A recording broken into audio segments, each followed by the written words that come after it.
एक आलसी लेकिन भोला भाला युवक था आनंद। दिन भर कोई काम नहीं करता, बस खाता ही रहता और सोता रहता। घर वालों ने कहा चलो जाओ निकलो घर से, कोई काम धाम करते नहीं हो, बस पड़े रहते हो। वह घर से निकलकर यूं ही भटकते हुए एक आश्रम पहुंचा।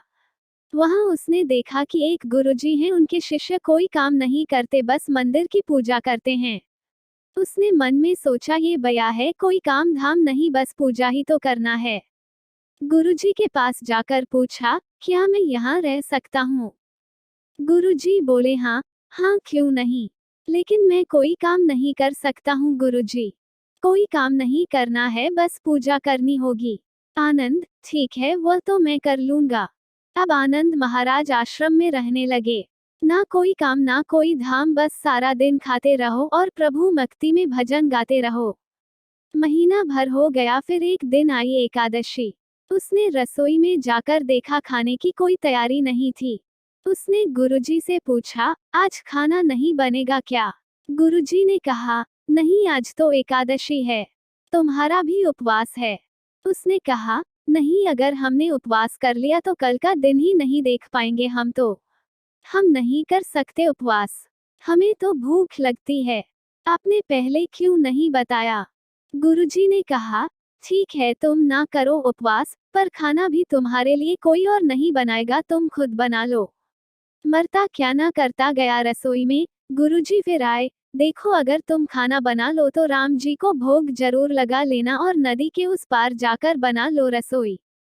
ठीक है। लकड़ी, आटा, तेल, घी, सब्जी लेकर आनंद महाराज चले गए। जैसा तैसा खाना भी बनाया। खाने लगा तो याद आया गुरुजी ने कहा था कि राम जी को भोग लगाना है। वह भजन गाने लगा, आओ मेरे राम जी, भोग लगाओ जी, प्रभु राम आए, श्री राम आए, मेरे भोजन का भोग लगाए। कोई ना आया तो बेचैन हो गया कि यहाँ तो भूख लग रही है और राम जी आ ही नहीं रहे।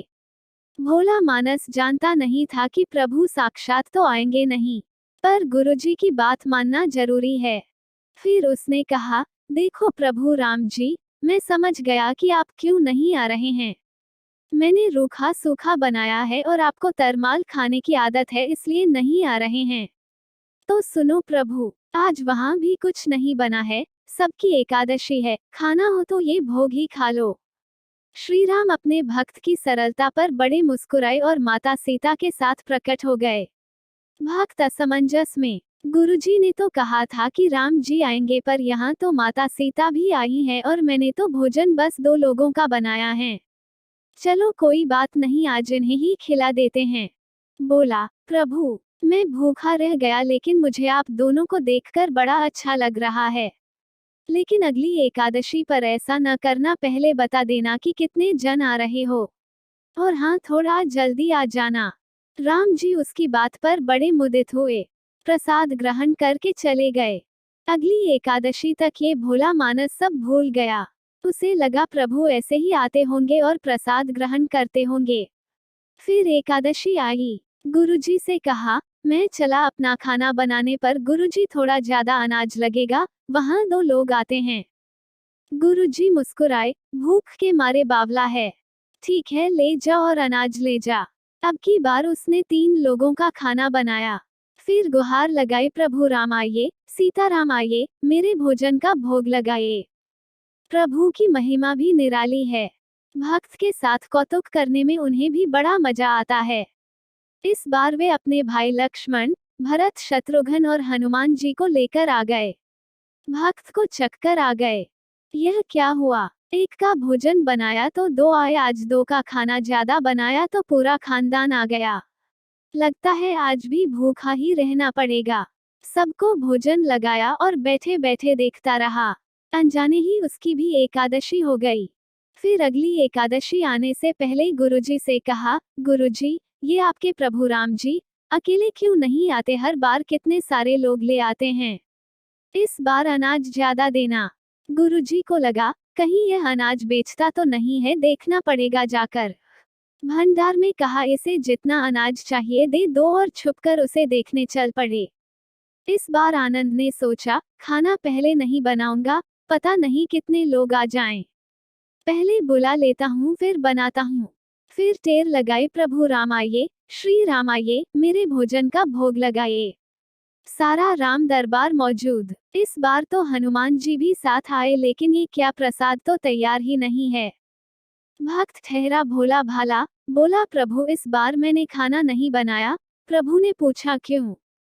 बोला मुझे मिलेगा तो है नहीं, फिर क्या फायदा बनाने का, आप ही बना लो और खुद ही खा लो। राम जी मुस्कुराए, सीता माता भी गदगद हो गई उसके मासूम जवाब से। लक्ष्मण जी बोले क्या करें प्रभु? प्रभु बोले भक्त की इच्छा है, पूरी तो करनी पड़ेगी, चलो लग जाओ काम से। लक्ष्मण जी ने लकड़ी उठाई, माता सीता आटा सानने लगी। भक्त एक तरफ बैठकर देखता रहा। माता सीता रसोई बना रही थी तो कई ऋषि मुनि, यक्ष, गंधर्व प्रसाद लेने आने लगे।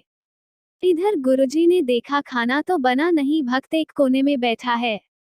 पूछा बेटा क्या बात है, खाना क्यों नहीं बनाया? बोला अच्छा किया गुरुजी आप आ गए, देखिए कितने लोग आते हैं प्रभु के साथ। गुरुजी बोले मुझे तो कुछ नहीं दिख रहा तुम्हारे और अनाज के सिवा। भक्त ने माथा पकड़ लिया, एक तो इतनी मेहनत करवाते हैं प्रभु, भूखा भी रखते हैं और ऊपर से गुरुजी को दिख भी नहीं रहे, ये और बड़ी मुसीबत है। प्रभु से कहा आप गुरुजी को क्यों नहीं दिख रहे हैं? प्रभु बोले मैं उन्हें नहीं देख सकता। बोला क्यों, वे तो बड़े पंडित हैं, ज्ञानी हैं, विद्वान हैं, उन्हें तो बहुत कुछ आता है, उनको क्यों नहीं देखते आप? प्रभु बोले माना कि उनको सब आता है, पर वे सरल नहीं हैं तुम्हारी तरह, इसलिए उनको नहीं देख सकता।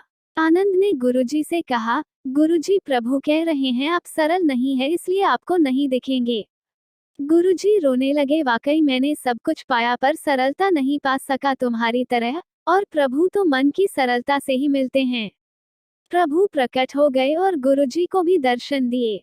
इस तरह एक भक्त के कहने पर प्रभु ने रसोई भी बनाई।